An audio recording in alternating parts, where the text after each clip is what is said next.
ಕರ್ನಾಟಕ ಮುಖ್ಯಮಂತ್ರಿ ಸಿದ್ದರಾಮಯ್ಯ ಅವರು ಎನ್ಇಟಿಯುಜಿ 2026 ವಿವಾದ ಹಾಗೂ ಶಿಕ್ಷಣ ಸಂಸ್ಥೆಗಳ ಪರಿಷ್ಕೃತ ಡ್ರೆಸ್ ಕೋಡ್ ಕುರಿತು ನೀಡಿದ ಹೇಳಿಕೆ ಇಂದು ರಾಜ್ಯದಾದ್ಯಂತ ಭಾರೀ ಚರ್ಚೆಗೆ ಕಾರಣವಾಗಿದೆ.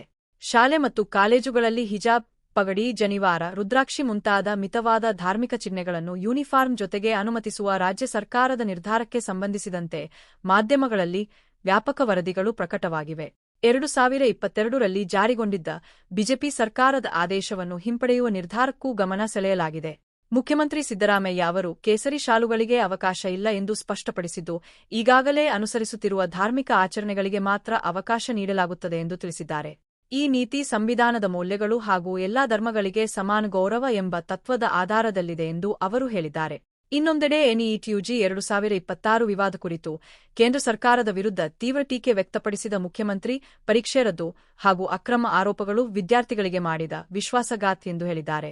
ದೇಶದಾದ್ಯಂತ 22 ಲಕ್ಷಕ್ಕೂ ಹೆಚ್ಚು ವಿದ್ಯಾರ್ಥಿಗಳು ಹಾಗೂ ಕರ್ನಾಟಕದ 1 ಲಕ್ಷಕ್ಕೂ ಹೆಚ್ಚು ವಿದ್ಯಾರ್ಥಿಗಳು ಇದರಿಂದ ಪ್ರಭಾವಿತರಾಗಿದ್ದಾರೆ ಎಂದು ಅವರು ಉಲ್ಲೇಖಿಸಿದ್ದಾರೆ.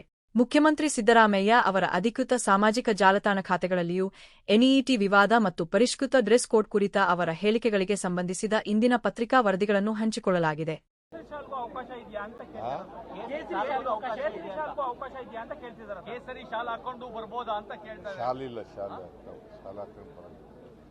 ಶಾಲಾ ಹಾಕೊಂಡು ಬರಂಗಿಲ್ಲ, ಟರ್ಬನ್ ಹಾಕಬಹುದು, ಜನಿವಾರ ಹಾಕಬಹುದು, ಮತ್ತೆ ಶಿವದಾರ ಹಾಕಬಹುದು, ರುದ್ರಾಕ್ಷಿ ಹಾಕಬಹುದು, ಮತ್ತೆ ಹಿಜಾಬ್ ಹಾಕಬಹುದು.